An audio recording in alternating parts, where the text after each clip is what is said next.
Alright, what's up YouTube? We're back with a video, and in this video we're going to talk about booster packs. We're just going to try and keep this on booster packs, like a booster. Obviously, I'll reach another one. I'll get some couple stuff from here. Right, we got another Paradox Rift pack, which is here. Yeah, and we got another one. Right, and then we got another one here. Right, good old Garchomper. Right, and then we got another Garchomper, that's what we've got at the side of me, right? And then, you know, we've got Buy Eve Baby or Go Poor, yeah. Yo, just put that in the video for my man, bro. Obviously you commented that, yo. Whoever you commented that, yo, you're a legend, bro. That actually made me laugh. Yeah, that's why I laughed when I did it. Buy Eve Baby or Go Poor, yo. There's another one. Buy Eve Baby or Go Poor, yeah. Joke as fuck, right? And then obviously I'm feeling the love for Executor. Might even become an Executor collector. So there's a Surgeon Sparkers there, right? So, for example, I wrote on the back of this one.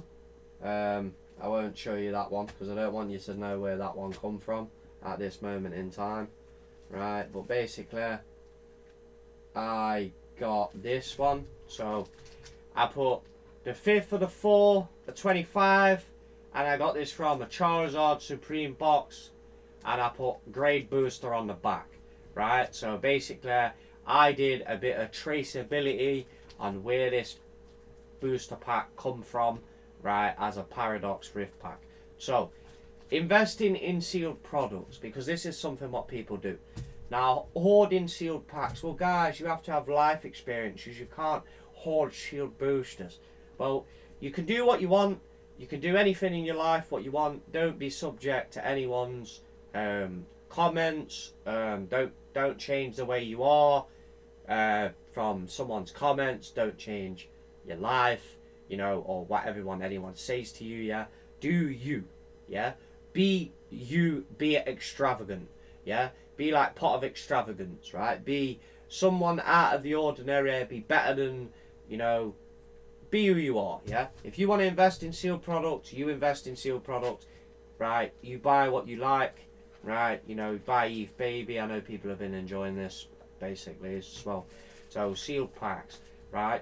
If you're going to buy sealed packs, we all know that if you open packs, you are technically, as an adult, you are technically gambling to get a card that is worth more than the actual booster pack with inside, or trying to hit a good card. For example, if you open Paradox Rift, you're probably on the aspect of hitting a special illustration rare, you know, a normal illustration rare, which is the 1 star. You get the 1 star, the double star, and then you get, for example, an EX card, and then you get a secret rare, right? So if you're going to buy packs and then you're going to open the packs to get a specific EX card, go and look how much that EX card is on eBay, and if that EX card is technically the same price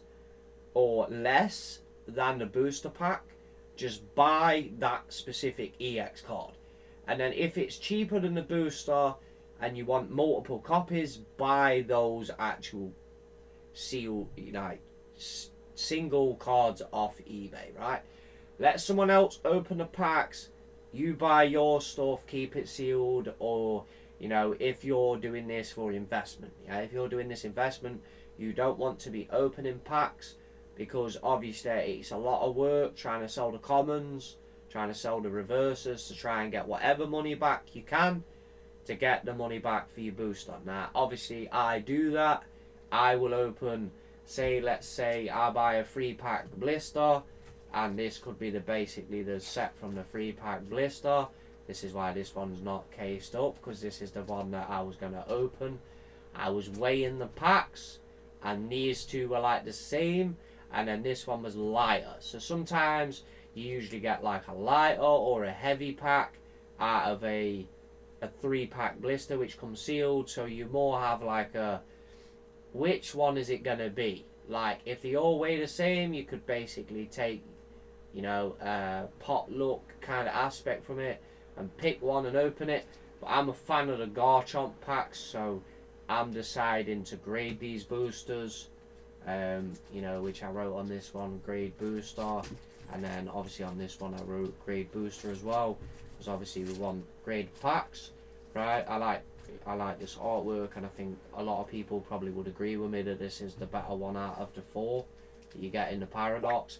And then this obviously is the booster that we would go and open as a chance. Maybe it's a bit lighter or heavier because Pokemon add that code card to stop you weighing the packs. Now I believe it would be still better if it was like the old ones, because then if you wanted to make a video with just hits, you know, it would more like, you would get more value out of basically opening your stuff and opening the heavies and then grading the light packs like an old booster box.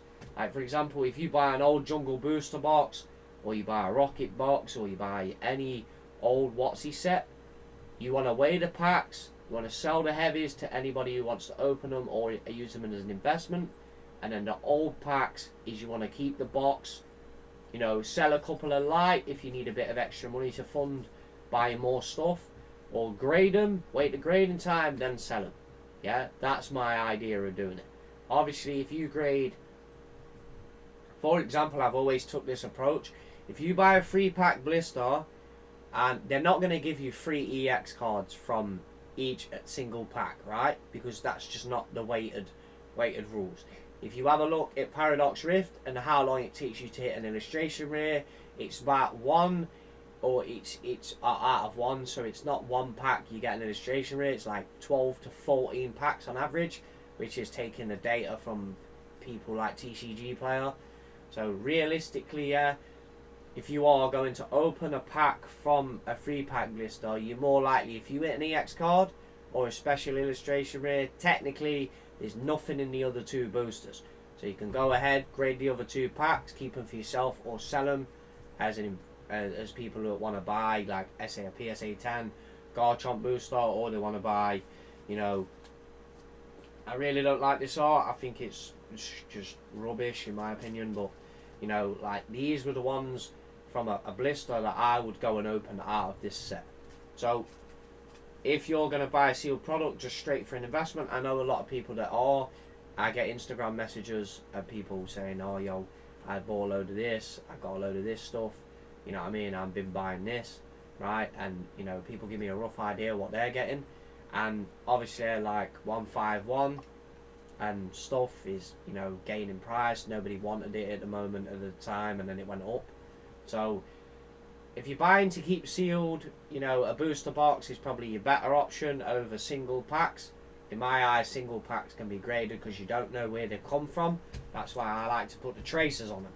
Like basically, you know, if you put a tracer on the back, this come from a figure box, and this was opened on this date. Yeah, and this was the date it was taken out of it, and that's how it is now. If you really wanted to, you could put one of these stickers on it, which is like I don't know, a tamper seal or something. You could say, well, the pack's not been changed, but it kind of don't matter because that's where the booster come from. But if you're going to sell them down the line, at least you're giving the people a bit of traceability on where it come from. And then obviously you sell, you know, if you get a 3-pack blister and you get a sick pull out of this, you know there's nothing in the other 2 packs. So if you grade them, you can sell them as, you know, these maybe don't have anything inside, as the traceability came from this, right? Disclaimer, yeah? If you steal my ideas and do not give me the credit for it, right? Like, I did a thing with the card communist. I said if I was to do rip and ships, I would give him the credit because he was the first guy who came up with the idea, and he was the same guy who, you know, was the first ever guy on YouTube to be doing it.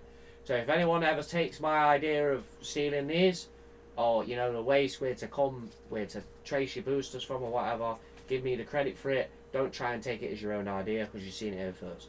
Right? Thanks for watching the video, and I'll see you next time. If you're investing in sealed products, make sure you keep it sealed, like ETBs. a good idea to take the packs out, promos. You sell the promos, sell the sleeves, sell the dice, whatever, get some money back.